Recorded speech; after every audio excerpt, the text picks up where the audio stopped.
Chapter 85. At the northern end of town, hidden between a cattle feed shop and a small glassmaker, stands the Alexandria shop of books, rare impressions for the discerning gentleman. I immediately noticed two major issues. The first, neither urchin nor I are gentlemen. Second, there is absolutely no way that 20 people would fit in there unless the building also sports an extensive underground network, a stupid idea this close to the Potomac. Hypothetically, if a mage wanted to slay a vampire, an effective way would be to attract them into a closed environment then detonate it. It is how I would do it. At the same time, I was not baited, nor do I have any reason to go there myself. Urchin, we will go down and ask some questions. If I tell you to start running, you do. I understand, milady. I gather my dress and we drop down from the nearby roof, then cross the deserted street to the entrance of the store. The curtains are fully drawn and the door locked tight. I easily perceive enchantments of warning and reinforcement engraved into the solid frame. Those are permanent works and not the shoddy labor of a caster who expects to up and leave at the first opportunity. The perspective of some elaborate trap grows more unlikely by the minute. Only the most fanatical madmen would draw their enemies in the heart of their domain and destroy it around them. Satisfied, I do the most logical thing. I bang on the door. Urchin looks at me, askance, and I feel the need to explain. Lady Safar bid us bring the mages to the negotiation table. There is no need for us to antagonize them if they bend willingly. Are those men likely to accept her dominion? Some will not, but some may, and it is them that will be of use in the coming years, I reply as I keep smashing the wooden frame. I see, Urchin replies thoughtfully. A moment later, the curtains part and reveal a panicked young man hastily fixing a monocle on one of his pale blue eyes, growing it to comical proportions. He bites an already bloodied lip and comes to a decision, opening the door between us. We are closed. I am not here for the books, I reply with a glacial tone. I expected many reactions, and yet I still find myself surprised at the sheer, pure expression of orgasmic relief on the meek man's face. Oh, thank God, you are here to help? Right? Did someone get my message? A message? Well, no reason to waste this opportunity. I give him my most genial smile and answer, why yes, I am certainly here to help. Why don't you let us in and tell us everything we need to know? Of course, of course. Sorry. We follow the man, apparently a clerk if his sweaty clothes are any indication, to a short counter surrounded everywhere by bookshelves filled to the brim by tomes of all ages and sizes. The air smells stale, the stench of the man's ripe sweat overloading the delicate scent of aging paper. Powerful waves of magic surge from a massive cabinet placed against a wall on the right, the apparently unused space an anomaly in the otherwise cluttered store. The clerk sits down heavily into a battered chair, sending a loaded pistol clattering on the ground. I note with interest that the seat is facing the aforementioned cabinet. Oh, where are my manners? My name is Eric Booth. And, who might you be? My name is Ariane, and this is my assistant, Urchin, I reply with a light smile. I do not use charm, as I do not think it necessary. This man is desperate. He wants us to be his saviors, and his addled brain will naturally omit all the little details that should arouse his suspicion. No last name? You should know better than to ask, I chastise him with amusement. All you need to know is that we are only called when the situation is urgent. Speaking of which. Yes, my apologies. It's just, I was getting desperate. It has already been a day, you see. Why not start from the beginning? Right, so, the head librarian gathered everyone for his experiment, right? That was 3 days ago. I don't know much about what they were doing, only that it related to align spheres and some such, oh hush spell thingies, right? Oh no, please no. So, I was there last night minding my own business when I heard a terrible sound, like breaking metal. It was coming from the portal. I was close at that time, so I jumped up and went to open it. The first thing to do when magic acts erratically is to take cover and find protective equipment. This man is an absolute moron. So, I open it without worry and I hear the most horrendous screams. As if, People were eaten alive? I suggest helpfully. I guess? Hold on, you don't think? The clerk replies fearfully. Please go on. Noticeably paler, the clerk continues with his recollection. I was looking down the stairs and then the light started to flicker. Then after a while, I heard a noise, like something really heavy working forward. I panicked and I closed the door, and I've been waiting here ever since. I managed to get a kid to send a message to Magister Schultz. He must have received it since you're here.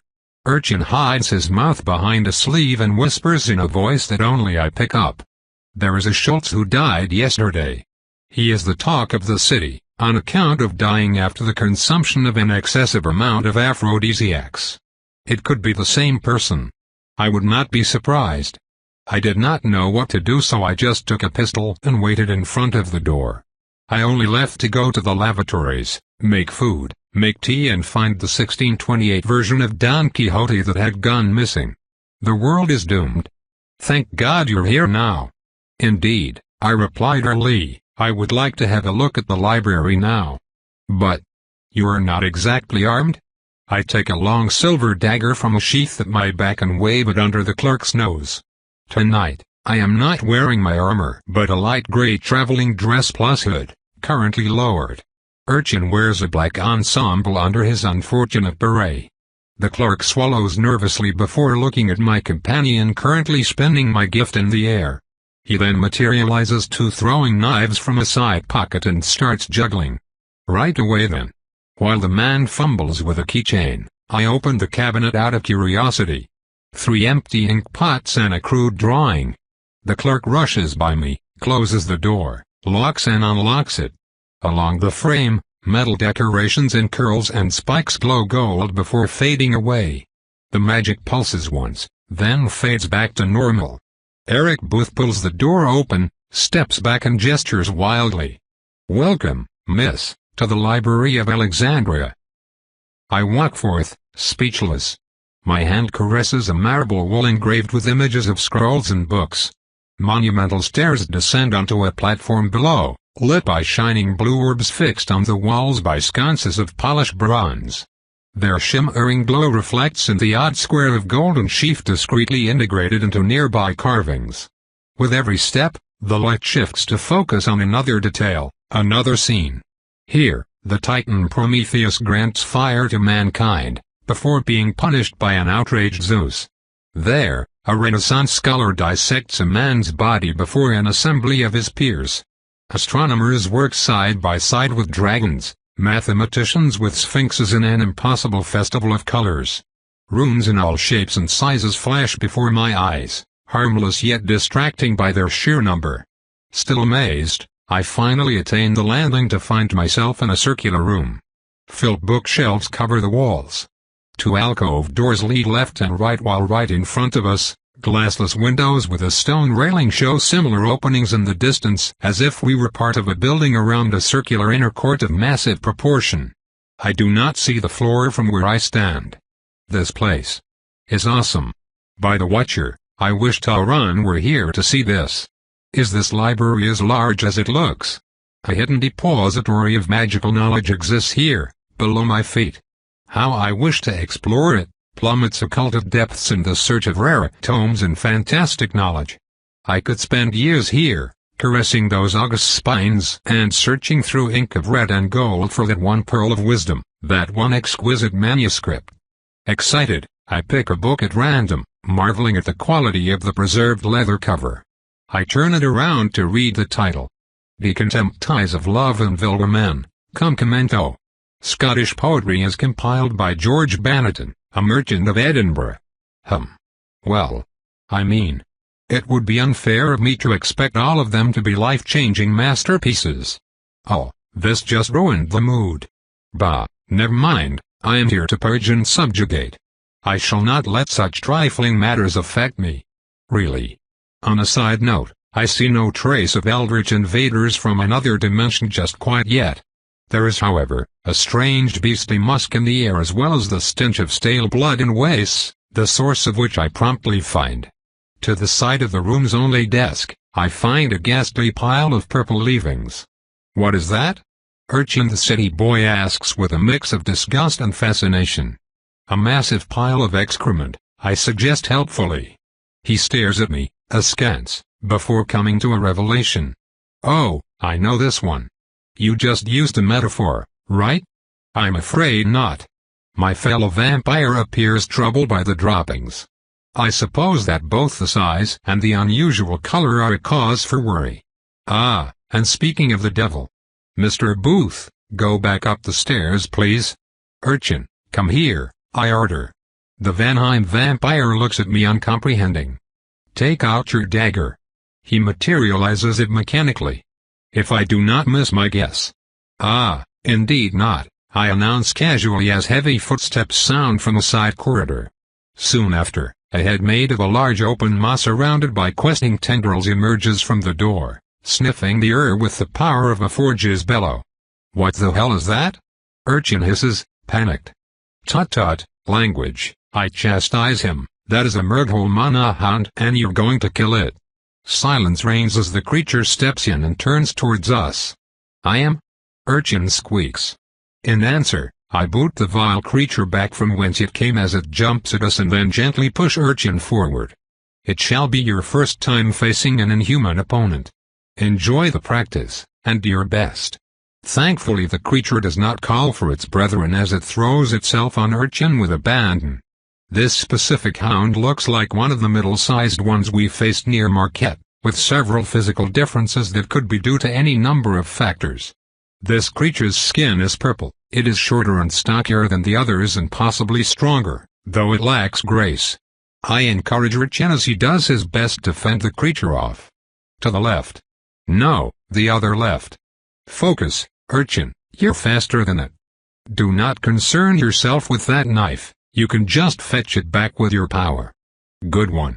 Stab under the maw to free yourself now. That is fine, Urchin, you don't even need all those fingers. They will regrow. And finally, because I am losing patience and the smell of Eric Booth's empty bowels are trying my patience. By the Watcher, Urchin, are you a sheep or a vampire? It is prey, pathetic and filthy. Kill it. Kill it now. With one last scream of rage and desperation, my subordinate jumps on the creature's back and stabs its spine, flanks and neck repeatedly until the thing stops moving. Behind him, a rumble announces the arrival of some more of the pack. I suppose we were a bit noisy. I will be right back, I declare. I enter the corridor and find 3 hounds and, on the ground, an old splash of blood with bits of mangled fabric. I stab the first hound in the heart as it passes by, cleave through the second one's neck and break the spine of the third just for variety's sake. In this narrow corridor, they had to come after me one by one, making them easy targets. I clean purple blood from my long dagger on a nearby tapestry depicting a man conversing with a devil, then return to my allies. Urchin is on the ground, looking a bit blankly at the alien corpse before him. Booth is slowly stepping away from us and towards the entrance. That should be all for now. Urchin, stand up. The man obeys. And you, Booth, come back here, I order without even a bit of compulsion. The man is a wimp and a glorified doormat, used to taking orders without question. Give me the key, I order, and extend a hand in which he places the golden and intricate object. What sort of mages are you? He asks with a trembling voice. The sort that can defeat those creatures, I reply. He just accepts the explanation without complaint. I do not understand why a secretive organization would not use their best agents to guard the gates. This level of oversight is beyond ridiculous, a sign of unwarranted confidence and a complete lack of common sense. Now that I think about it, those morons apparently opened a portal and got eaten as a result, so I should not expect too much. All that knowledge and no brains. Disappointing. Now, I need to check something. Wait here. I approach the window to the inner court and look out and down. Right above me, a ceiling imitating a night sky blocks the way up, indicating that we are on the topmost level of the library. Below, the structure continues over 7 floors before ending on a large circular plaza of white and black tiles, over 50 paces across. In its center, an elevated platform of rose stone serves as a ritual locus. It also serves, for now, as a portal between dimensions. A large crack in the very air tears the veil between realities, and a show so strange that my mind revolts at the sight, my eyes slipping away from the rift. The edges of the opening glide senselessly inside of the circle, painting the room in ever-changing shapes of magenta. As I watch, another hound crashes in, then shakes its maw and bickers with one of its siblings already pacing the hall. Creatures such as this one patrol the ground, sniffing at demolished furniture, pools of blood, and each other. Their grunts and huffs offer a disturbing counterpoint to the portal's steady hum. Of the mages, very little remains, most of it smeared on the ground. The runes of the portal flare wildly one after the other without apparent rule. Every 5 seconds or so, the rift rotates abruptly. This spell is far from being stable, and there is also a good chance that the Murghole hounds disrupt it by their very presence. They do feel queer, the aura around them empty and deleterious. If they truly are magical scramblers, I can already see a few problems looming. Loth was unusually thorough when teaching me the art of magic despite my own inability to cast. He started out of affection, but the real cause of his seriousness is the perfectionism with which he approaches every aspect of his craft. Barring demanding circumstances, Loth will not start any work that isn't worth being done perfectly. One of the first lessons he taught me was the importance of safety. He would drill it into my mind until it became second nature. I still carry in my mind the lessons he shared. If it's unstable, it's gonna explode, and it's gonna explode in your face, he would say. And other pearls of wisdom. If it can splash on your fingers, it can splash in your eyes, on your feet, and on the neighbor's dog. Measure twice, cast once. And finally, my favorite. It's only when I'm elbow deep in quicksilver that my arse starts to itch. That last one I was thankfully spared due to my immortal nature. One must note that Loth had a vertical pole covered in dense boar hair specifically installed to remedy the situation. It pays to be prepared. In any case, if he were here he would have some choice words about the situation. An experimental spell is fizzling quickly. An experimental spell that played with the very fabric of the world in a field of magic I am unfamiliar with for the simple reason that it did not exist 2 years ago. I cannot even begin to consider what the worst-case scenario is. We are in uncharted disaster territory. The real question here is, do I cut and run? I could leave Alexandria to its fate. It would be the most reasonable action, at least in the short term. However, I dismiss this thought as soon as it comes to my mind, and I know why. It is not duty, though duty plays a part.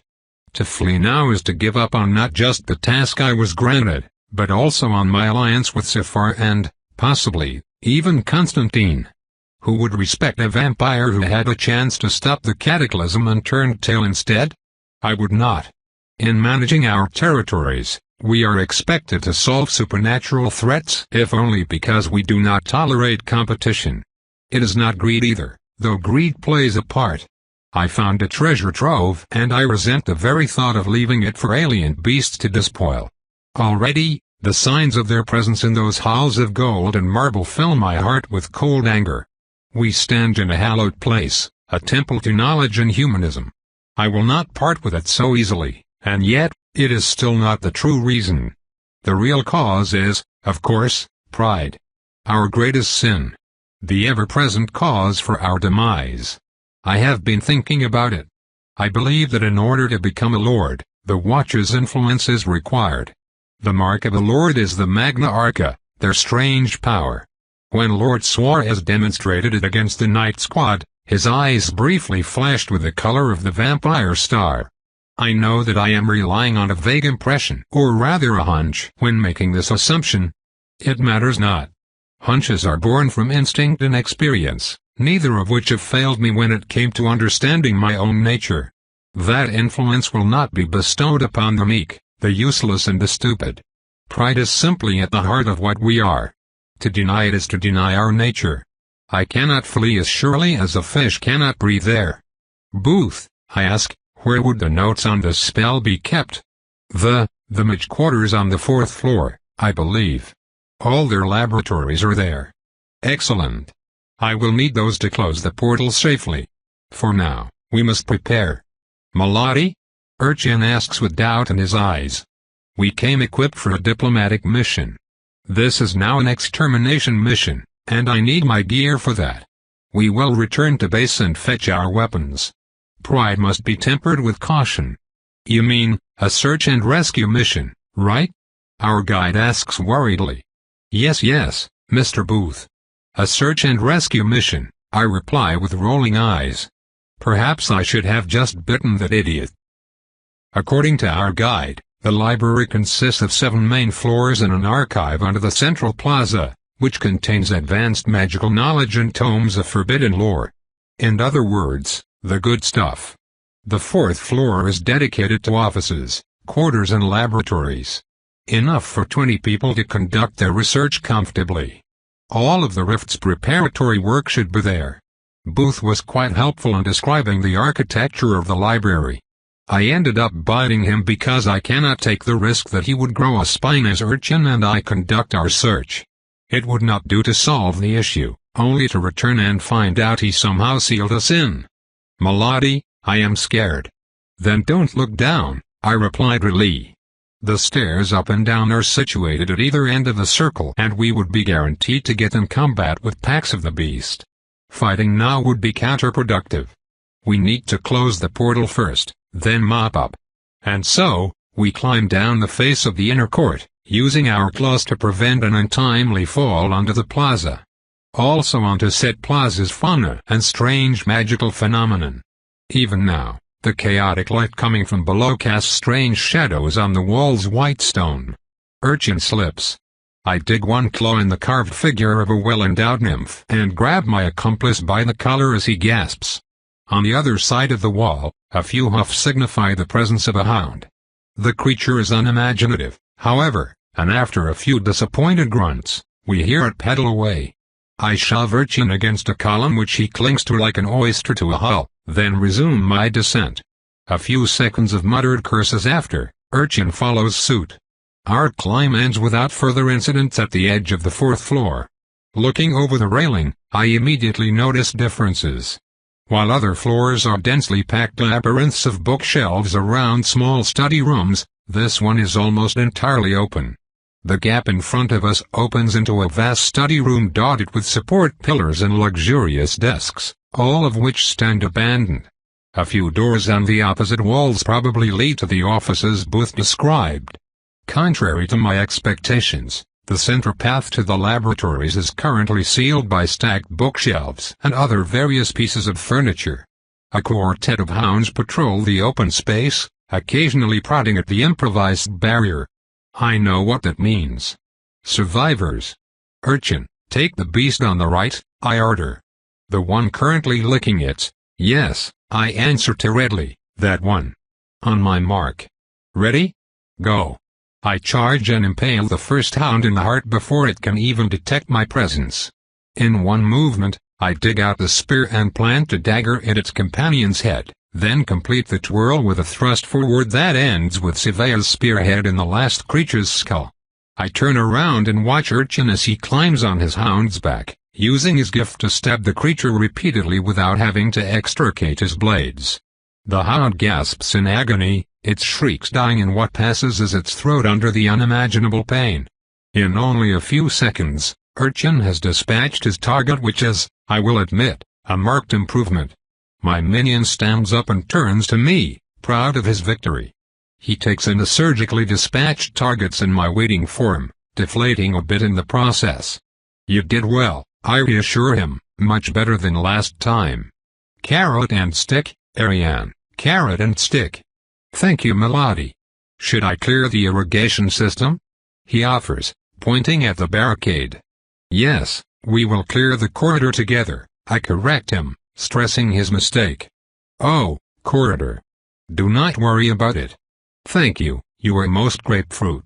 I sigh and we get to work. Our task is made more complicated by the need to stay relatively silent. We are forced to cooperate and create a small pile to the side. Fortunately, we receive unexpected help when someone else starts clearing the blockade from the other side. After one last bookshelf tucked away, I come face to face with an astounded wizard. He is rather short, with frizzy dark hair and curious brown eyes of noticeably different colors.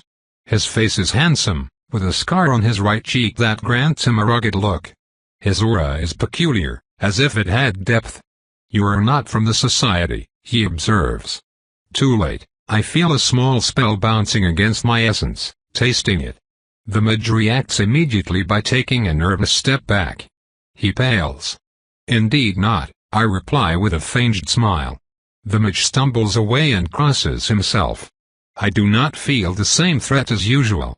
Rather than pushing me away, he is simply accepting his fate. I use the opportunity to inspect him. He wears a beige suit and white shirt set I would expect from a well-to-do gentleman, though currently wrinkled and smelling a bit ripe. His right hand is clad in the most intricate gauntlet I have ever seen. While many mages will restrain themselves to a few combinations of runes for a good balance between power and versatility, the man facing me has clearly gone for specialization. He wields a tool, not a weapon. "So, to what do I owe the pleasure of your visit?" he asks, a bit flustered. So very courteous. "My name is Ariane, this is Urchin," I offer. "Oh, where are my manners?" "Ricardo Solo, at your service," he answers with a short bow. The familiarity of those words help him settle. Charmed. "Where were we?" "Ah yes. We were on our way to visit your most honorary society as we meant to get acquainted with Alexandria's respectable citizenry. As is our wont, Urchin contributes. When, I continue with a reproachful look, we came across a tear in the very universe and a cataclysm of biblical proportion in the making. Not to mention those weird dogs, Urchin continues, on a roll. We would be really interested in a way to close the rift lest it swallows us all and casts our wretched coils into the great beyond. Preferably before the sun rises, Urchin finishes, to my dismay. Solo's wary expression turns hopeful, which I always find curious in people I have half a mind to eat. Oh, then our interests coincide. I, too, would prefer not to be disintegrated into my component atoms. Should we work together? That would be brilliant. Then follow me, fellow, non-hostile sapient beings, he declares with just a bit of hesitation, before heading back to one of the doors in the hallways beyond. As we step forth, Urchin leans towards me. "Milady, I believe this man is a bit out there, if you catch my meaning." "Thank you for your valuable input, Urchin," I retort. We follow the weird survivor to a side room clearly set to be a laboratory. Working stations line the walls, covered in protective white ceramic. The stone floor is corroded or oddly colored in some places, while to the side, our guest has set up an improvised camp. Several experiments are in progress, one involving temperature variation to condense the collected water which then drips into a beaker. Ricardo passes by and casually gulps its contents before moving on. We follow him to the largest table, set in the middle of the room. On it, a plan of the central ritual has been laid out with colored notes and pins stuck in strategic places. The complexity is breathtaking, and the difference to Semiramis's work is that this time, it is simple enough that I manage to grasp some of the underlying concepts. The ritual uses 2 batteries, one instruction set, a stabilizing array on a loop and coordinates based on resonance codes. "Where did you get this?" I asked while pointing at that last component. The glyph used is unknown to me while the rest of the runes are typical Western standard. "Oh, a practitioner as well. You must be well educated to understand the spell that quickly," Ricardo answers. When I do not volunteer more information, he averts his eyes. "To answer your question, there has always been a background mana signature in the air. Recently, that background became much more stable, though we are not sure how and why. Because an old monster decided to play God. There are several sequences of mana waves in the air, which we can capture on an electrum sheet using an appropriate apparatus. Pretentious. Silver ought to work just as well." A mage from Switzerland correctly identified that the waves were not one, but instead a multitude of sequences of various lengths. I surmised that the main sequence identified our own world due to its intensity and perfect stability, while others are echoes of distant worlds. Those worlds move relative to ours, and so their sequence is not perfectly stable, but thanks to a mathematical model, I was able to predict a time when a sequence would match a specific set of coordinates. Now, you have realized that the door to the bookstore manipulates space, correct? Indeed. I made it 10 years ago. The framework is mostly the same, the main difference being said coordinates. Impressive, I note with grudging respect. The design is simple, clean and elegant. I remember that powerful casters age more slowly as they grow in power. For most, the slowing down occurs in their later years, meaning that most Archmage gatherings look like geriatric wards. The fact that Ricardo does not look 1 year above 30 is a testament to his skill and power. We now face a complication. The portal was fed energy for 2 days, and should naturally close within the next 8 hours. Let me guess, we do not have 8 hours. Well, the coordinates are slowly changing as the connected world moves away from ours. It will place an ever-growing strain on the portal. There are also unexplained disruptions. Probably those creatures. Yes, likely. Whatever the cause is, the spell will go critical in less than 3 hours. Meaning?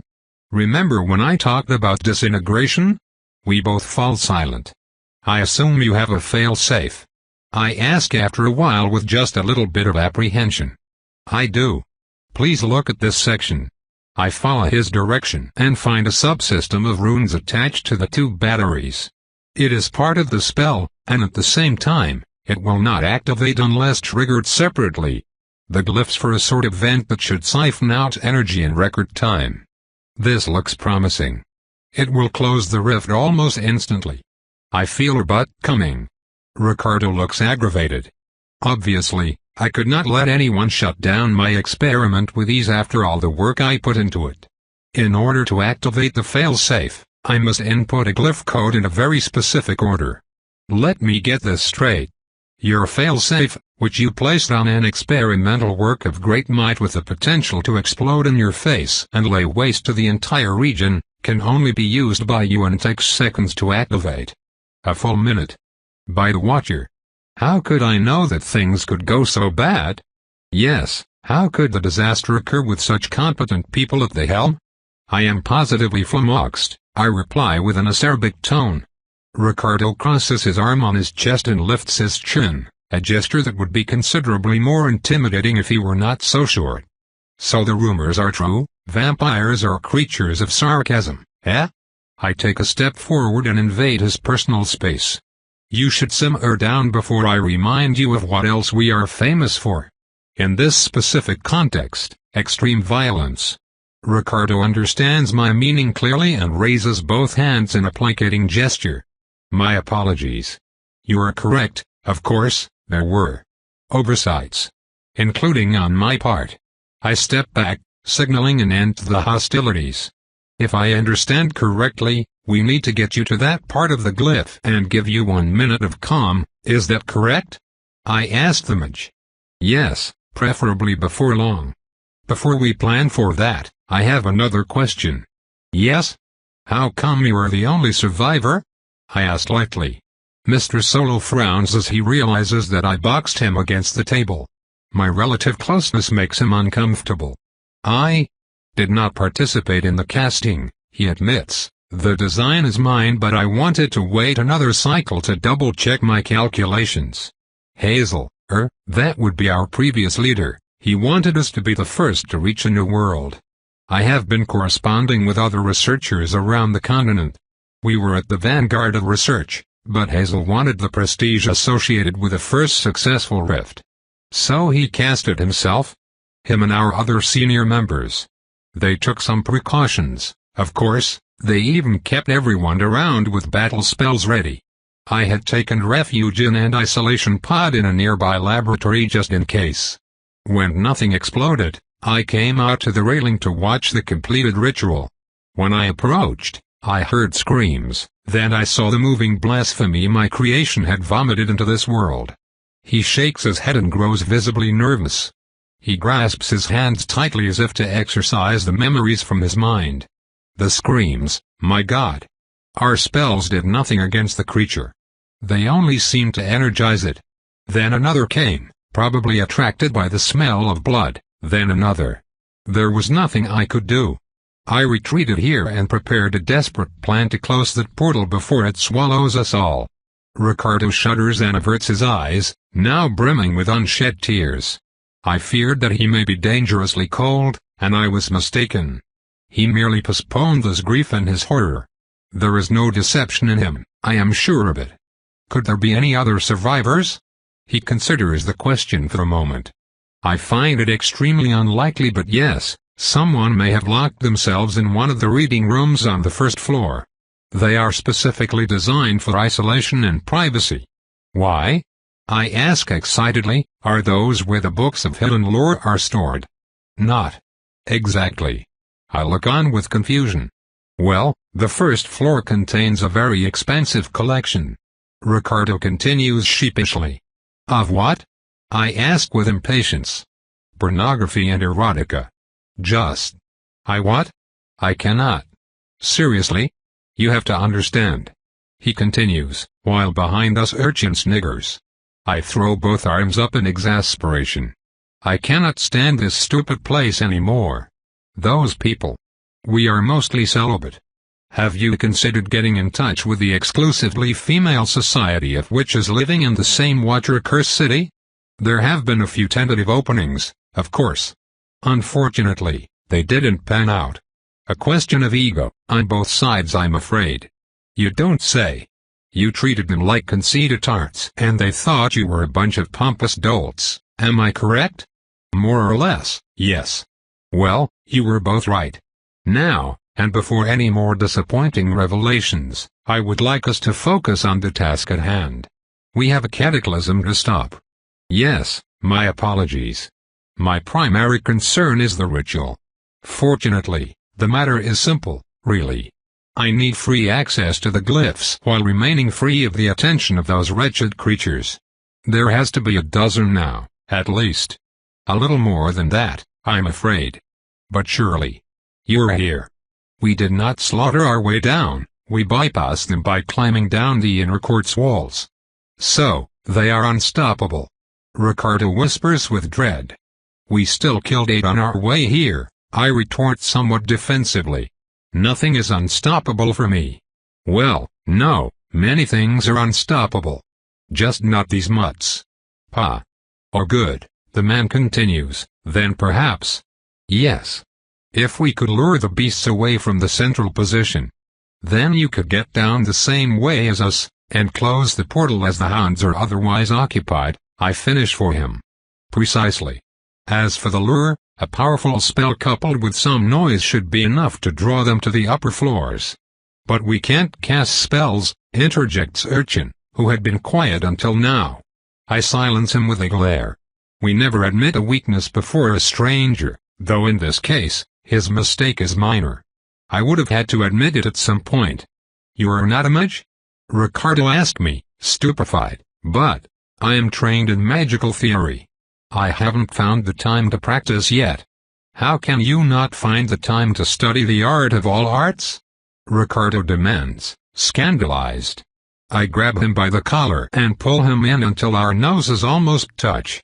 Because I keep being distracted from this noble goal by imbeciles with much more skill than common sense. He averts his eyes. Point taken, he croaks, and I release him. I cannot believe you have never cast, he mutters as he fixes his tie. Clearly, the revelation has rattled him. Typical of one whose existence does not depend on his ability to make himself too bothersome to kill. Technically I have. Before you ask, I would not be able to reproduce the specific circumstances that allowed me to do it. That changes everything. If you can cast, you can cast. I can help you. Hold on, are you saying that you can teach me how to do magic in less than an hour? No, not as such, no, Solo mutters as he opens a cabinet under one of the tables and rummages through its contents. Aha! He exclaims. The proud mage turns around in both Urchin and I watch the massive gauntlet in his hands. This is a focused gauntlet. It offers a considerable power boost, but you can only use it to cast one spell. We use it when we need to do some heavy lifting and neither flexibility nor subtlety are required. It sounds right up your alley, Melody, Urchin whispers before recoiling when I fix him with a murderous glare. With this, Solo continues, you shall have no difficulty casting a basic spell. Did you have something in mind? I consider it. Yes. As a matter of fact, I did. Must I engrave the central plate here with the appropriate rune? That is correct. Do so, then follow my directions and you will find yourself casting in no time. I have a feeling it cannot be this easy. Ricardo rightfully takes my silence for doubt. We are brute forcing the spell. It will work, I am sure of it. I got a measure of your aura earlier and, well, you have a lot of power to play with. You will definitely succeed. If you say so, I concede. The 7th floor, near the entrance. Everything is ready. I left my pistols with Urchin, whose task it will be to protect Ricardo from stragglers. They are noisy but powerful weapons. By the time he uses them, I should have the full attention of the packs. In the meanwhile, he has knives. The pair is hanging from a delivery basket on the 4th floor, ready for the signal. My spell. The very first one I will cast voluntarily and without Lycian essence flooding my veins. I look at the unwieldy gauntlet around my left hand. It fits snugly. I believe that one day, I will have my own, crafted for my own needs and according to my preferences. For now, I will make do. I use a claw to slice my thumb and christen the rune on the back of my hand with a bloody imprint. I extend a tendril of essence through it and into the gauntlet, feeling a queer sense of feedback. The reaction is both filling a container and lighting a fire. After only a moment, something clicks and yet I still feed more power into the conduit until it grows uncomfortably cramped. I have the symbols. I have the power. The last ingredient is the will. I call the concept into my mind. The interior of the sarcophagus as I wake up. The shadow of a building in the dark of the night. Storm clouds passing over the moon.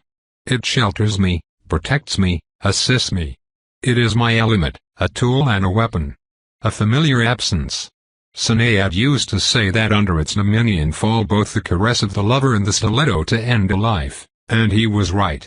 It conceals the whisperers and the moaners, those who succumb to pleasure and to death. Science says it is the absence of light. That it is empty.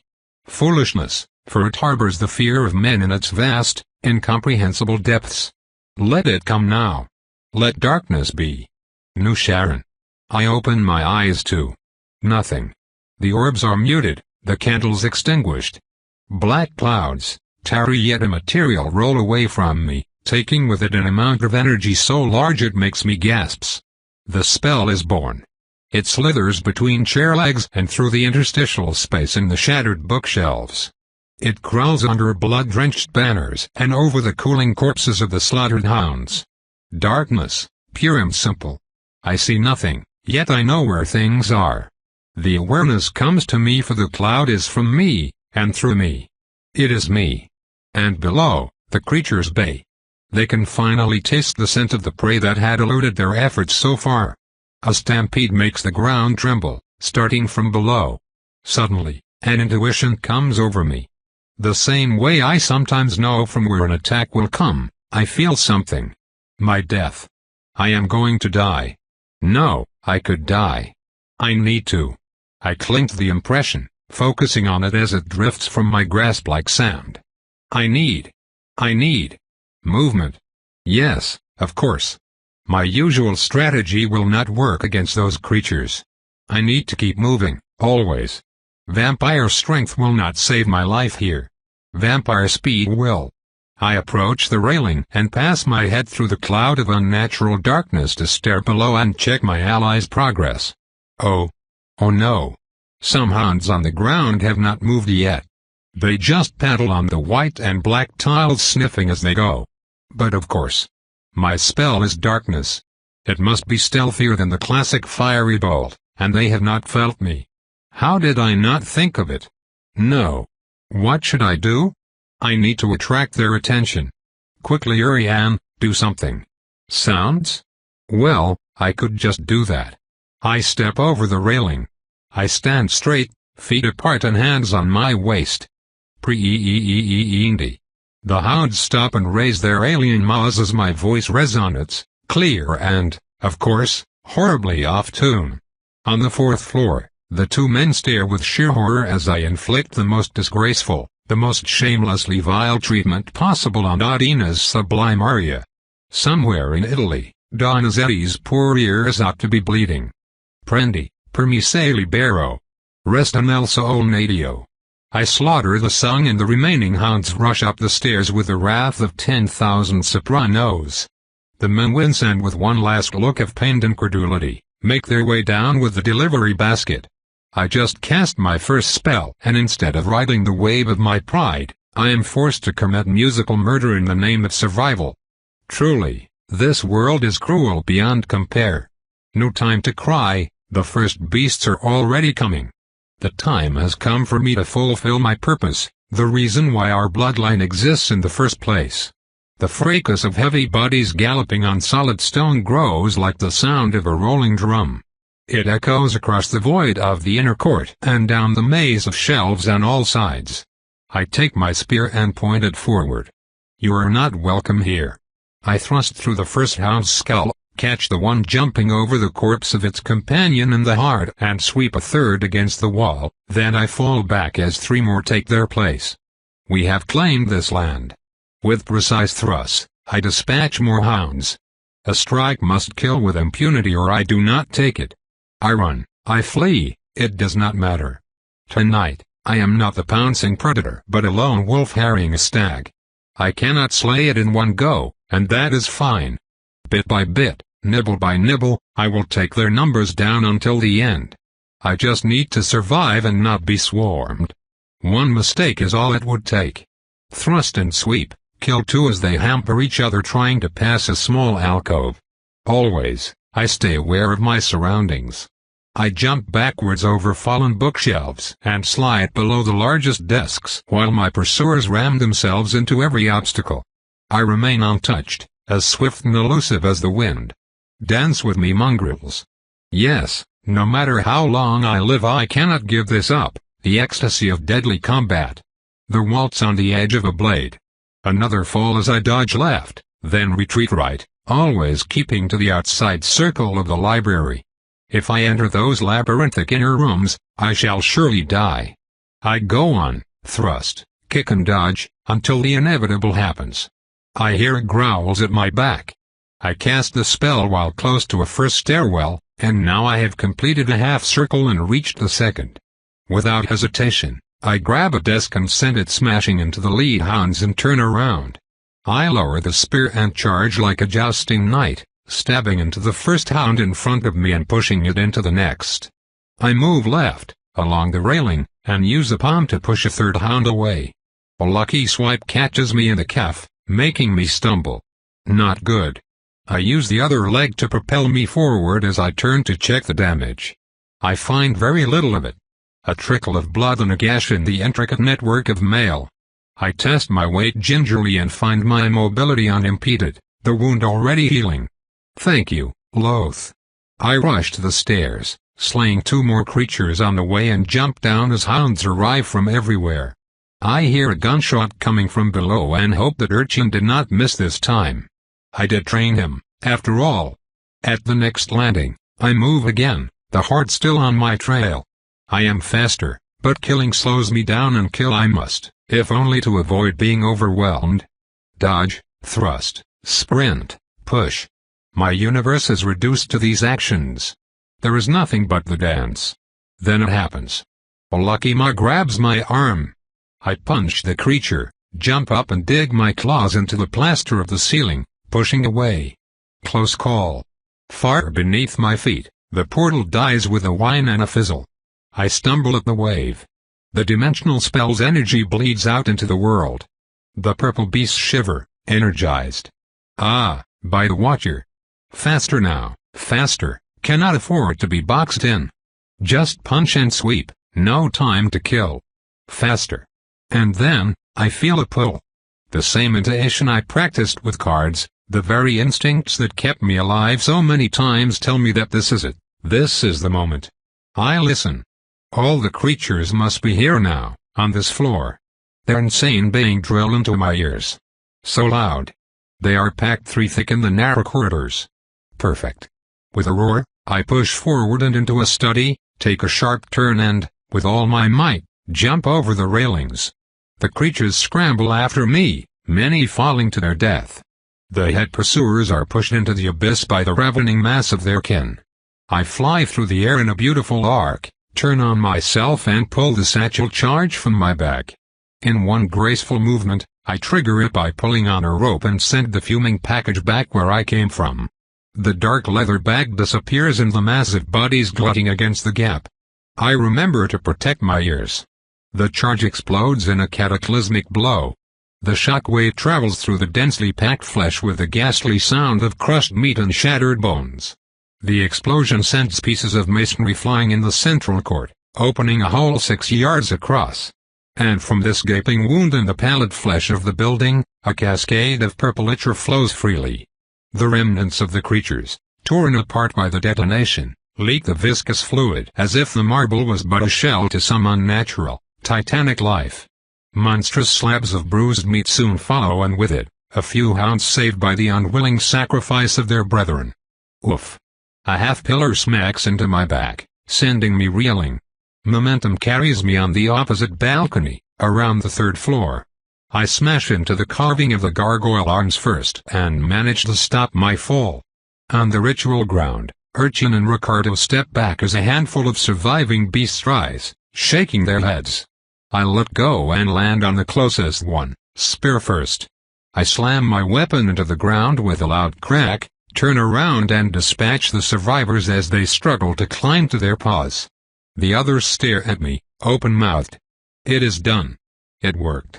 I can mop up the stragglers later. I have succeeded. All our objectives are fulfilled, and we are still alive. We won, and yet, I cannot help but feel a little bit of sadness. Urchin steps forward, as proud as can be. He grabs a dazed Ricardo by the shoulder.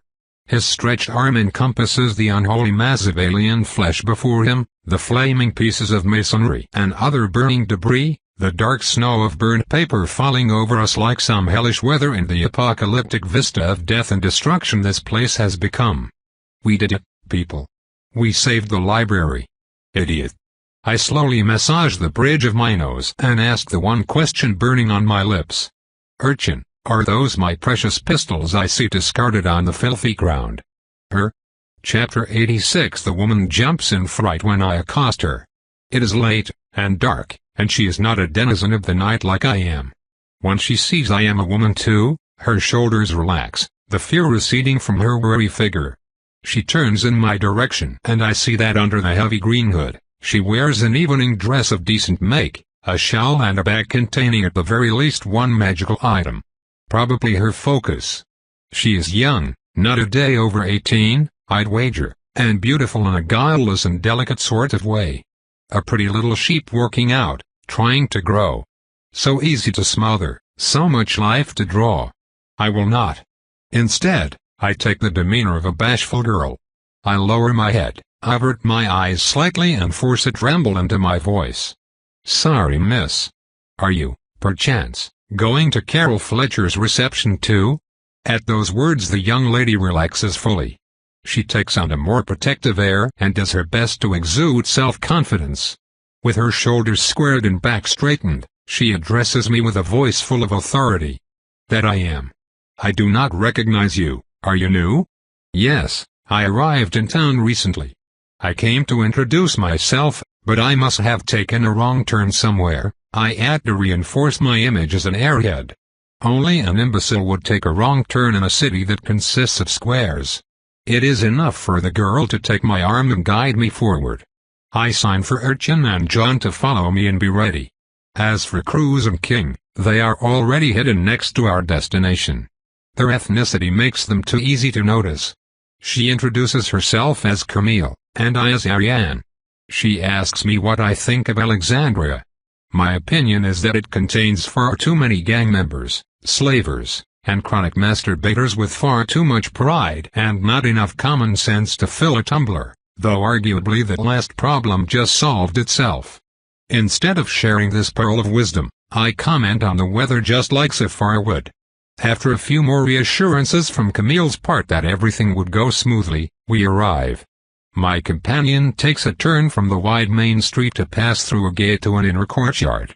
The path turns to white gravel while on either side of us, a small garden of roses and other fragrant essence charge the winter air with their heady perfume in a display of magical skill. I enjoy the feeling of pebbles crushing beneath my feet since, this time, I should not be too silent.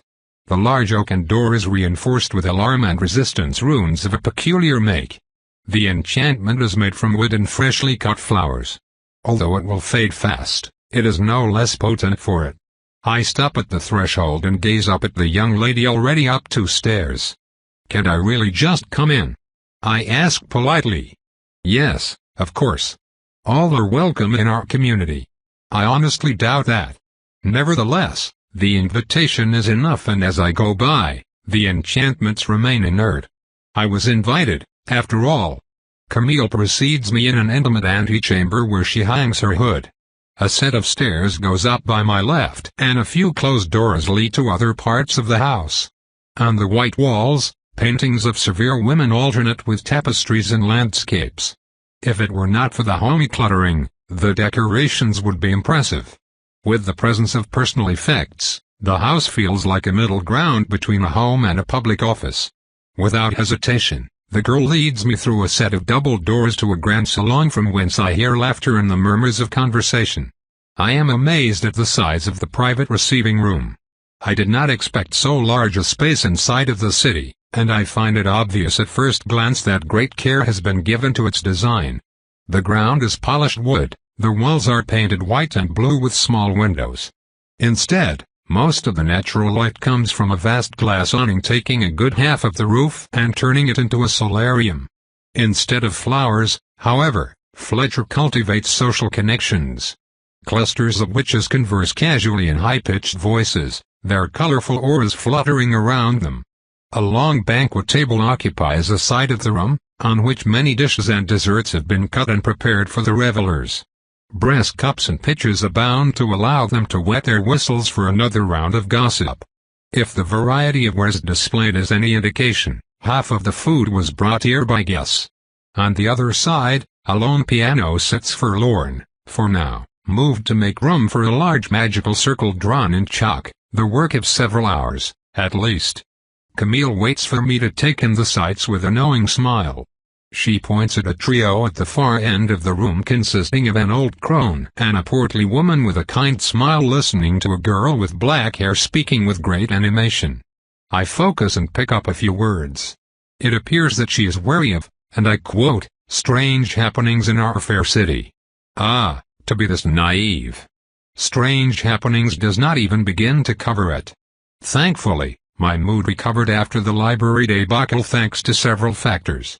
First, I poached Ricardo, who is on his way to Boston with the library's most useful tomes and his own dimensional research. Second, I had Urchin clean my pistols until they shone.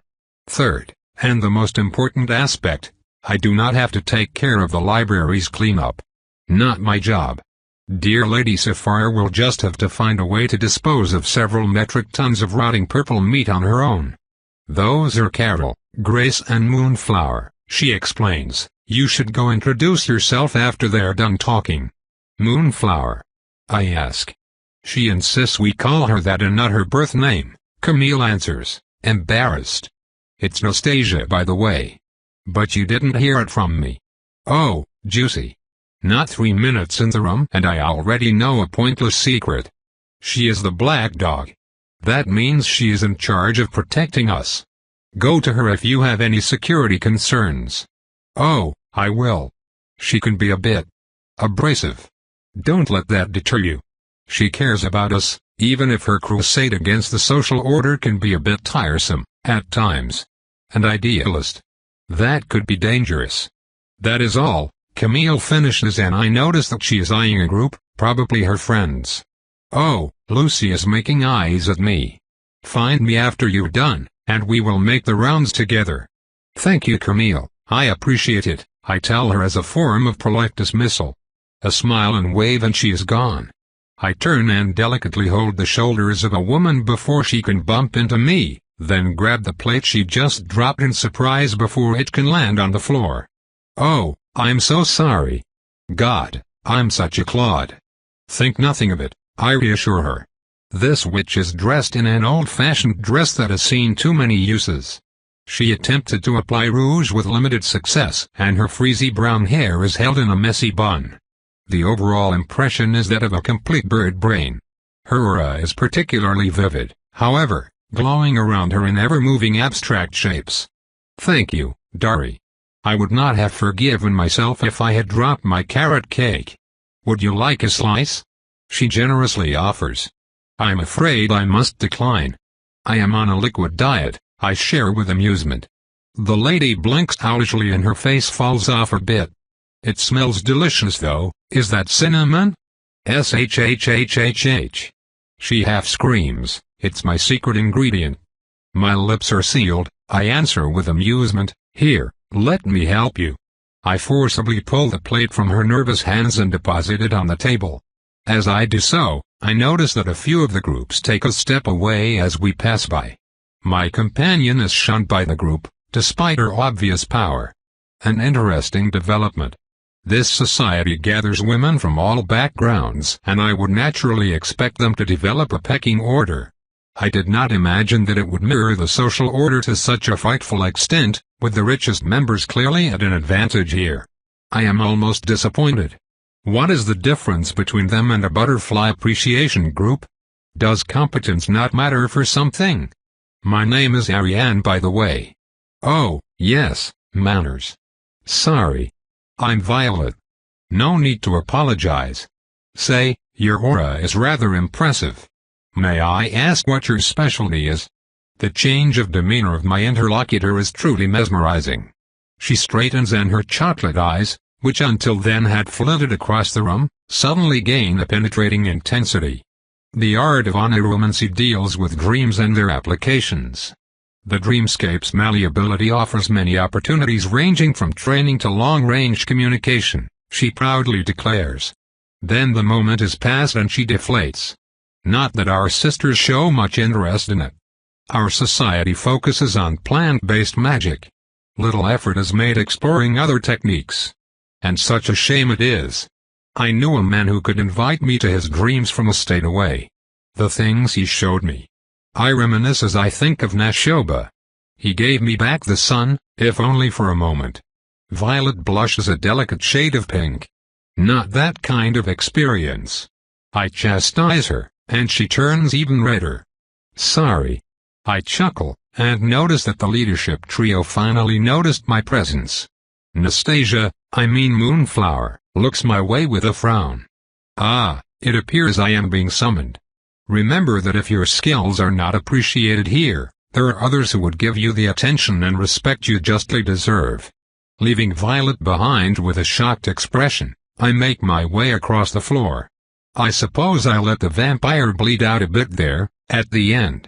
I could not resist such a perfect poaching opportunity. The black dog walks forward to meet me first, blocking my way to the two others. Who are you? You shouldn't be here. This is a private party, she spits out. She is one of the few who wears a real gauntlet, and with a gesture, she sends a pulse of energy which I recognize as a detection spell. I close my aura completely, only allowing her a glimpse of the chill inside of me. You are not even one of us, she scoffs. An elitist. Indeed not, I reply neutrally, I am merely a messenger, come here to convey my lady's greetings. You have some gall, she exclaims. And what message would that be? The older woman asks while the portly witch wrings her hands in distress. By that time, the underlying tension of our exchange has been perceived by the well-attuned assembly, and they gather around us in a loose semicircle. My lady has claimed the District of Columbia for herself. She wants us to be good neighbors and cordially invites you and your representatives for an evening together, to discuss the modalities of our cohabitation. Should we care? Nastasia interrupts, her voice filled with arrogance. In answer, I give a light smile and move behind her, placing a hand on her shoulder and whispering in her ear. You really? I start, and move again to return to my starting position as she turns with a gasp. Really should, I finish, and release my aura. A frigid wave washes over the assembly with the power of a blizzard, pushing on the lights of their lives like under a thick blanket of snow. They yelp and recoil and huddle against each other in groups. Even their precious protector takes a step back. Silence descends upon the room as I stretch my arms and walk around with deliberate slowness. I do not even have to raise my voice. For years you have huddled in your little corner of the world, blind to the great happenings outside.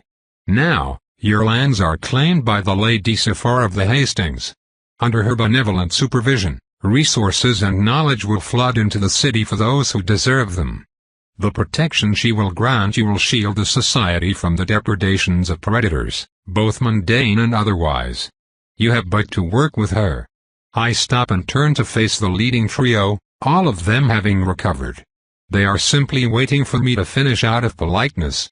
The winds of change have come to Alexandria, and it is time for you to choose. Will you embrace this change and the numerous opportunities it affords, or will you close your eyes and be swept away? You will have to decide for yourselves. I finish, my goal completed. Nastasia is the first to recover. She finally came to fateful realization. You are a vampire. We are vampires. Whispers erupt all around us, curiosity just as prevalent as fear. Those witches stayed isolated for far too long, content to exchange bomb recipes and snob each other, it seems. Many of them do not even know of my kind, their most dangerous predators. There should be a slang for magical bumpkins. I await the trio's reaction, and I am not disappointed. While the crone is contemplative and the portly woman busy comforting her peers, the black dog acts first.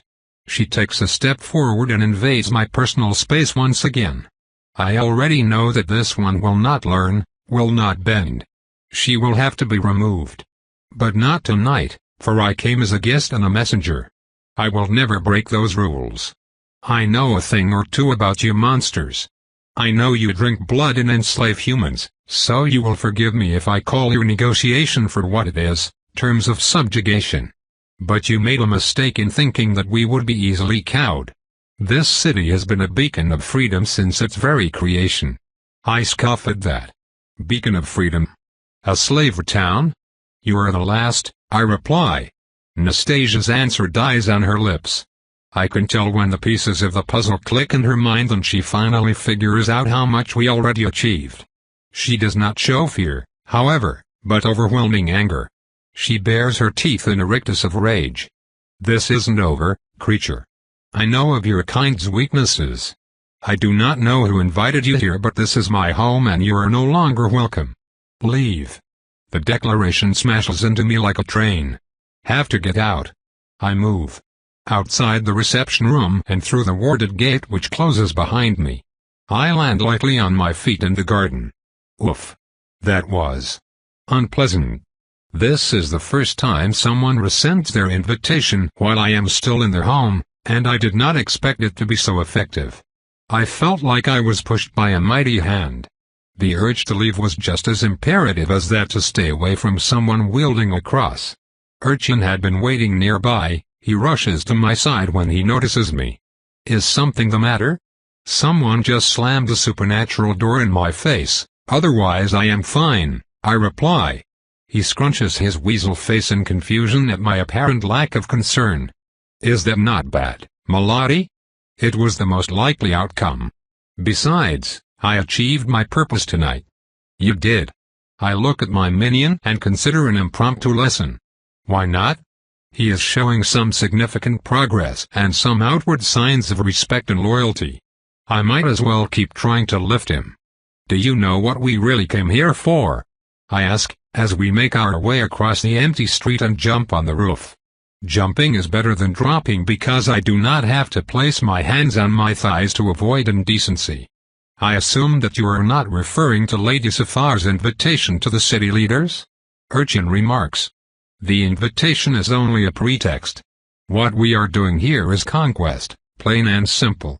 We are taking complete control over Alexandria, one group at a time, until Lady Safar remains as the undisputed ruler. And what is the tool we use? A blend of extreme psychological and physical violence? No, I reply with amusement, though you are close. It is fear. Fear is the tool we use. I smooth my dress, wipe a few tiles with a handkerchief and sit down.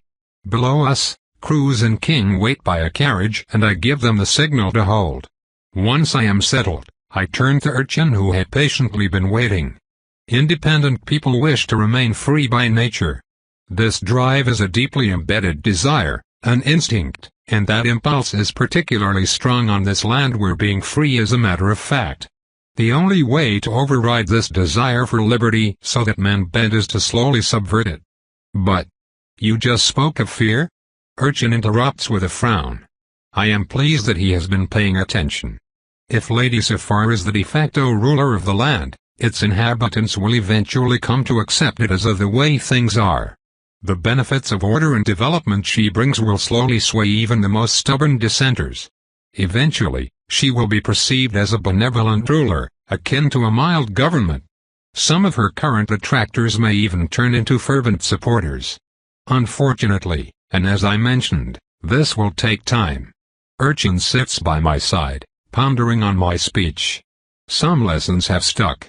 Already, his posture and fashion sense have evolved from lowly lout to merely disreputable under my teachings. Perhaps the one who sired him did see something in him beyond mere entertainment. The only way to beat an instinct in a mob is to oppose it with another instinct. Fear will beat the lust for freedom and the resistance to change. It will keep the different factions in line until the new status quo is mostly accepted. I used fear of bankruptcy against the Federals and the fear of death against both the Mudmen and the Rat-catchers. The Mudmen leader, Wallace, agreed to meet Lady Safar because we easily slaughtered his old rival, not because we granted him more power. Remember this quote by Caesar, "It is better to be first of a village than second in Rome." Many of those you will interact with will sacrifice some power to gain autonomy. Like you, Melody? Yes. Like me. As for the mages, I continue, the situation is different. I cannot simply murder talented spellcasters willy-nilly, or at least I would prefer to save it as a last resort. In their case, knowing our nature is already a strong fear motivator. We merely have to reveal ourselves to our foes for them to realize the danger they're in. Urchin muses on that last sentence, staring at the now locked entrance to the Witch Redoubt. They will still fight you if their latest reaction is any indication, he observes. Some of them will oppose us, yes. That is why I announced myself to the entire assembly instead of just their leaders. That way, the rank and file will pressure the leadership for a solution, and I expect many will favor a peaceful arrangement. They are not warriors, and they have much to lose in an open conflict. So we wait until they come to a consensus?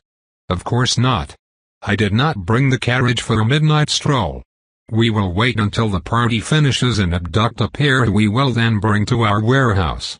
Let us see how long they last when we start kidnapping their members one by one. Afternoon, the day after. The shutters are closed, and the house is secured and still. I can feel it outside. The unforgiving rays beat on the masonry and smother the tiles on the roof in their baleful embrace, even now at the end of fall. It crushes me. The sun. My powers are mostly dormant and according to John, I look deathly sick. I feel sluggish and nervous. Oppressed. Threatened. All by this most natural of phenomena. And the most curious thing is that it does not care. No matter how terrified I am by a tiny dot of pale white light leaking between two planks, there is no intent behind it, no ill will. The terror I feel is not reciprocated, not even by disdain. To take my mind off things, I organize paperwork. The absorption of the rat-catchers by the Mudmen is proceeding on schedule, however the fallout from the death of all the mages needs to be carefully managed lest groups like the Gabrielites catch wind of it. I do not need the complications. Defusing this issue only requires a few paws greased, a price I am willing to pay. I must still monitor the situation carefully. I am reading a report from one of our newest recruits when it happens. The downstairs door bangs open with a noise like thunder, and a rush of feet come in, soon followed by multiple gunshots. The loud detonations ring loudly in our enclosed space. I stand up. What? How? No time to think. I grab my pair of pistols and run to the stairs leading from the second floor to the first. Then, I stop at the landing when I see it. Sunlight, like a wall of fire, blocks my way down. The intruders left the door open. And here comes the first one, whom I recognize. He is one of the Mudman's main enforcers, from Wallace's personal guard. I shoot him in the face. His body falls back. Another face replaces him. This is Jack, Wallace's protege, the dandy young man I met in the old gang member's office. He gives me an apologetic smile and ducks. I aim down and realize that I left the powder and bullets in my office. Should I go get it, or just hold the line? Soon the decision is made for me. A furious aura emerges from below and the smug face of Nastasia appears, shield brandished before her. She smiles and moves up, Mudman foot soldiers pack tight behind her. Ah, a rebellion. How quaint. Nastasia's smile crumbles when I grab her cabinet and push it down. The heavy piece of furniture slides down the wooden stairs. Move. She yells, and a second later I hear a crash and a scream of pain. Male, unfortunately. I use the diversion to run to the office and grab my gear. I do not have the time to change into something more protected, unfortunately. I rush back and reload my pistol with frustratingly slow speed. A quick look down lets me see two Mudmen with muskets. I duck as they fire and shoot down one. The other leaves, screaming. She's here. Do it. Do what? I move back and, white. Void. P-I-N. Pain. Unspeakable. Overwhelming. Agony. I scream, the sound like three voices together, too high-pitched to come from a human throat. I burn. There is movement, there is sound, something grabs me under my arms and lifts me up. It blocks the light. Blessed darkness. The rays of light encircle the man's shape like a deadly halo. He carries me. Up we go. Pain. Pain still. It pushes every sensation away, smothers every thought. The tiny orb of my consciousness is pressed on all sides by the red tide of that pain. Then, coolness. Liquid surrounds my body. The pain becomes less. It fades until I am an island in a sea of magma, not a rock inside of it. I can think. No longer on fire. Count to 10. Count to 20. Get the pain under control. Need to move. With my right hand, I push, find a wall of ceramic. Lifts. Find the edge. I am in a tub filled with water. Of course. I push myself up, pain flaring on my left side. I am in the bathroom. King is here, his long black beard plastered against his chest by wetness. I must have moved water around. The entire left side of my face, my arm and part of my chest and back are burned.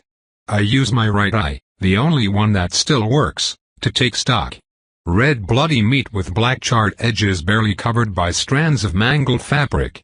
It looks just as painful as it is. Were it not for the evanescence, I would be nothing but a screaming mess right now. Even then, the pain is paralyzing. John. I half choke, then hiss as the agony from my left cheek robs me of my words. Holding them back. Cruz? Dead, I think. He was on the first floor. I refrain from swearing. That was so sudden. It is. It is my fault. But no time for recriminations. We need to get out. I push myself and yelp in pain, falling back into the tube. Too much. I need a moment. We do not have a moment, King replies, his voice noticeably strained. Oh no. I look up and only now realize that he is bleeding. The stench of fire had overwhelmed my sense of smell. No, I whisper, get me a bandage. I shall. Stop, he interrupts. He grabs my right hand. His face is grayish, his eyes clouded. This is not the kind of wound us normal folks can come back from. His beard is not wet with water, but with blood. His chest. I am sorry, I say. What else is there? I cannot save him. He took the bullet carrying me away. He saved me. I find that I am genuinely sorry. I am not, he replies with a pained smile, live by the sword and all that. Now, come on. He lifts me up until I stand inside of the tub, with the intact part of my dress completely soaked. Your wounds are not closing. You need blood, might as well be mine before it all ends up on the ground. I say nothing as he drags me closer, against his muscular chest. At the last moment, he looks down at me and our eyes meet. We are even now, he declares. I nod. Farewell, David. He pulls me in so that I rest against him and bite down, drinking deep. We slowly fall to the ground until I am on top of him. When I pull back, he is dead. Power rushes into me from blood freely given by a brother in arms. His sacrifice gives me a sorely needed infusion of vitality, and when I stand up, some of the wounds no longer look so frightful. I am still a maimed mess. I slowly drag myself to the door and go through. As I do, an impact rattles the shutters which resist.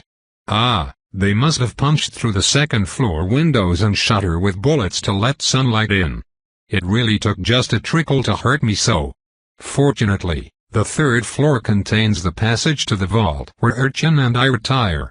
All the exits are padded with metal and even the roof is reinforced. I find John on the landing with his giant crossbow. He winces when he sees me and quickly returns his attention to the stairs. Below us, the mudmen slowly creep across the ground, searching. They are in no rush, as it will take at least another hour before the sun sets. I limp to my only remaining servant. I have recruited a few new helpers over the past few days, only the watcher knows how many still live. Finally, the intruders make their way to the edge of the stairs. I hear several female voices arguing over who goes first. After a while, a woman named Gloria wins the honor of being the first to assault our position by virtue of having the strongest shield. A few moments later, our enemies yell and charge. The first to appear is a beautiful young woman with curly blonde hair. She raises her gauntlet and the air shimmers with her power. John pulls the trigger. His heavy silver bolt pierces the shield as if it were made of paper and propels the woman back. Her incantation dies on her lips as the projectile pins her against the floor. The war cries die as abruptly as they started. Two voices scream in distress. Gloria feebly tries to grab the bolt. She moans and coughs blood. Tears fall from her eyes in long trails that end in the expanding pool of red beneath her prone form. She extends a hand to her friends who dare not enter the field of vision of John, who already reloaded. It takes a solid 20 seconds for the woman to finally choke to death.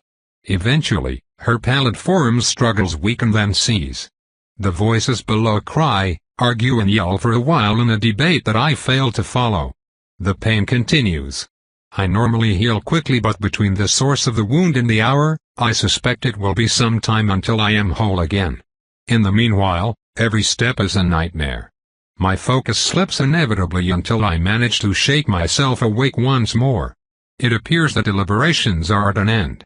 Nastasia uses a spell to levitate her friend's body upward, then to the side to recover it. Her voice surges then, spiteful and confident. Stay there then, you monster. As one, her group leaves. I hear the clatter of their footsteps going down. John and I stay unmoving for a while. Time is on our side. Or is it? I finally realize why they were willing to go. If they cannot kill us the old-fashioned way, they are more than willing to resort to drastic measures. The house is on fire. The perfect crime.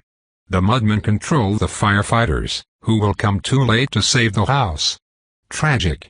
Fortunately, I am not completely out of options yet.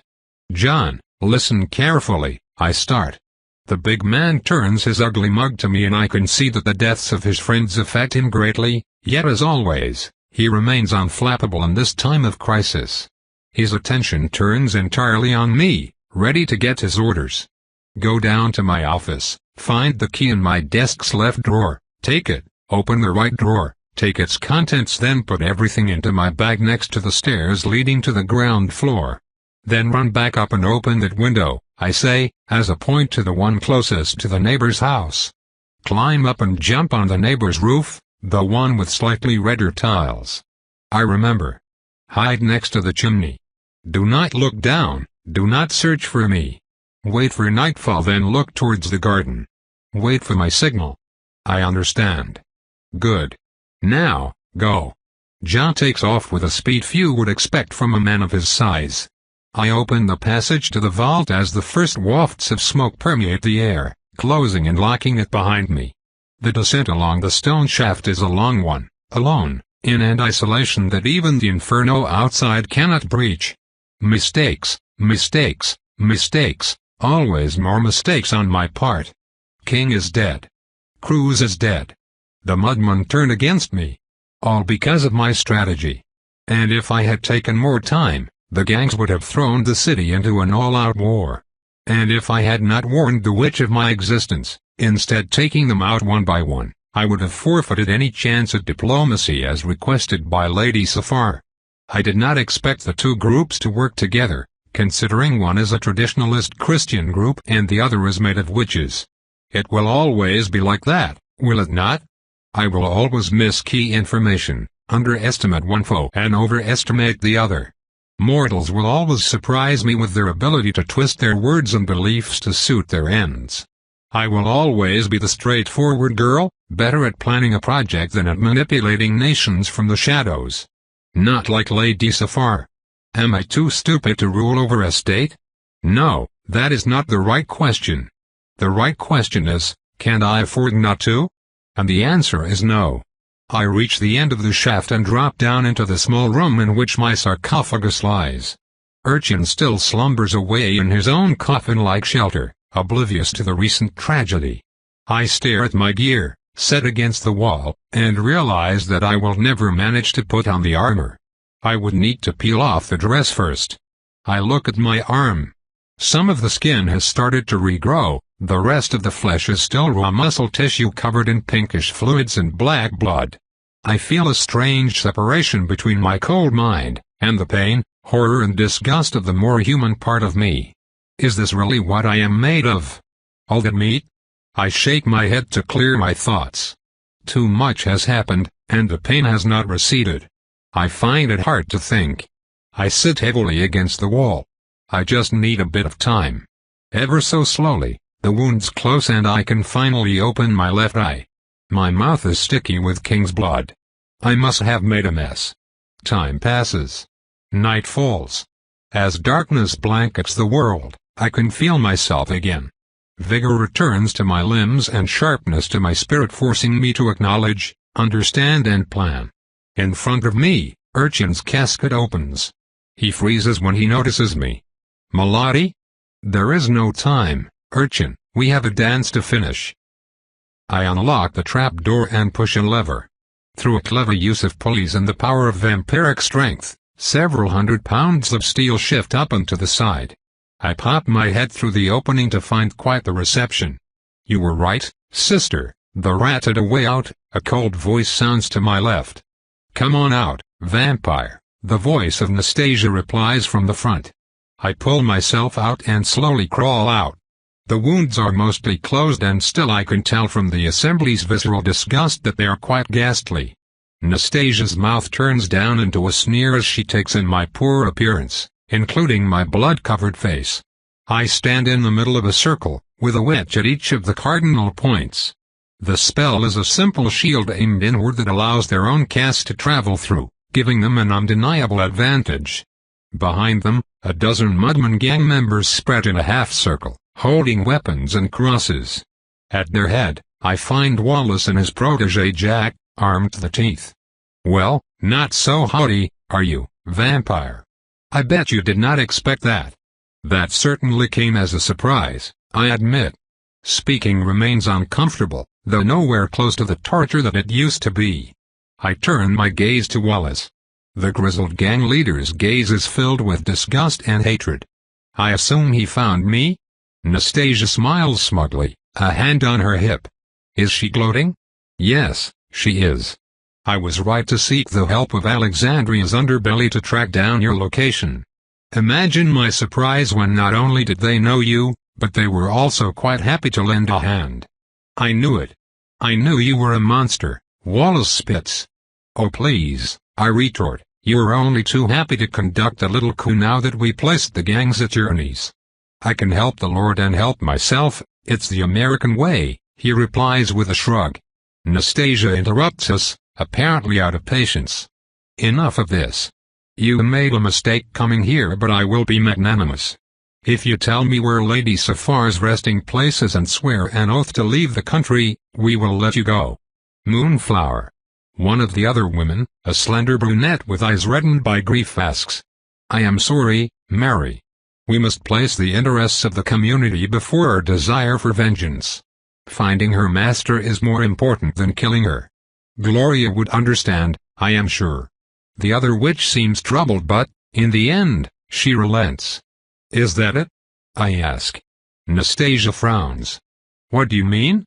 She replies cautiously. You killed at least 2 of my men, and who knows how many of my newest recruits. Are you not going to demand that I forfeit vengeance? Do you think so little of me? What do creatures like you care about? I do. I do care, I interrupt her, and start pacing the ground. The blood of David King sings in my essence, filling me with a sort of energy that I had not felt from a mundane mortal before. Most of my skin has regrown. Some of the mudmen's eyes widen in surprise, and a few even take some steps back, clutching their crosses with panicked fingers when they realize how quickly I recovered. Quite a few do not react at all, as expected, and I force myself not to smile. David King and Timothy Cruz. I bought David from a slave owner in Kentucky 2 years ago at the request of his late father, who also died fighting by my side. He was proud of his beard. He was a devoted friend to other members of his squad. His favorite food was baby back ribs. Timothy Cruz, a loner of the Creek Nation. Competent hunter and tobacco lover. His brother still works for me. Nastasia narrows her eyes. I can tell that I am making her uncomfortable by humanizing her victims. She probably never killed before. You truly do not understand us. We care about mortals, friends and foes, and we know that they can still surprise us. That is why we take precautions to account for our own mistakes, such as making sure an organization stays loyal. Isn't that right, Jack? Ah, the beautiful moment when the bear trap closes on the unexpected leg, snapping it between its steel jaws. I am so wary of underestimating the mages that I sometimes forget that the sin of pride is not just ours to commit. Time slows to a trickle as I make a hand gesture and turn to my cattle. I bit quite a few people over the previous days as an insurance, and many of them are here tonight. Jack smoothly lifts his pistol and pulls the trigger on the brunette witch, killing her instantly. In the same motion, he unsheathes a knife and buries it deep in the chest of the gang leader by his side. The look of utter betrayal on Wallace's face as he falls is absolutely priceless. Then John obeys my signal, and a monstrous bolt goes through the witch to my left, the one who had called me a rat. She falls without a scream. All hell breaks loose. With only 2 witches maintaining it, the spell wavers and breaks. A solid half of the late Wallace's personal guard turns on the other with single-minded mania. With surprise on their side, they cut down their foes with ease. I turn and kill the witch at my back by burying my hand in her heart. Pointless, yet cathartic. I recognize my guide Camille's surprised face just as her blood splatters on the ground, then I shrug and return my attention to Nastasia just as she lifts an arm to cast. She, too, displays great anguish, to my delight. She looks quite shocked when she realizes her gauntlet is gone. Mine now, Urchin's voice whispers by her side. I was not sure if he could pull it off, now I know. Make sure none have escaped, then you may feed, I order him. He rushes after the fleeing form of the last surviving mudman not under my command. As for Anastasia, she falls on her knees, toppled more by utter shock than by despair. I walk to her and bend a bit, so that our heads are quite close. Relying on compromised assets was your first mistake. The second was to face me after dark, I continue as I pull the gauntlet I previously used in the library, now part of my arsenal. I had this and an enchanted dagger to go through that amateurish shield of yours, and I did not even have to use it. Wait, please, I get it. You win. I surrender. And the third mistake, I interrupt, was to expect mercy from a vampire. I drink her dry, with the house still burning behind me. It does not taste like victory, not even like vengeance. I prepared a contingency plan in case I was betrayed and activated it. The precautions I took granted me victory tonight. I am sure that Lady Safar would not have had to face a rebellion. We are only here tonight because I lack finesse and subtlety. I am still a bumbling child to the lords and ladies. With the sad realization, my mind busies itself with the incredible task of managing the consequences of this incident. I will have to calm down officials, grease palms, relocate, reorganize the gang leadership and, more importantly, recover and give the last rites to the remains of my allies. When I am done feeding, I drop Nastasia's lifeless corpse and gather the remains of the 4 other witches in a pile. I do not stop as Jack comes to my side with the other controlled mudman by his side. Did I do well, mistress? I face him. His loyalty to Wallace was strong enough that even now, within my thrall, the grief he feels still wars with his unnatural loyalty. Of course, you did well. He betrayed me tonight, who knows when he would betray others. I lie. Serenity returns to him, and with it, inaction. Such is the price of creating cattle. It is fortunate that Wallace did not rely on him being too independent yet.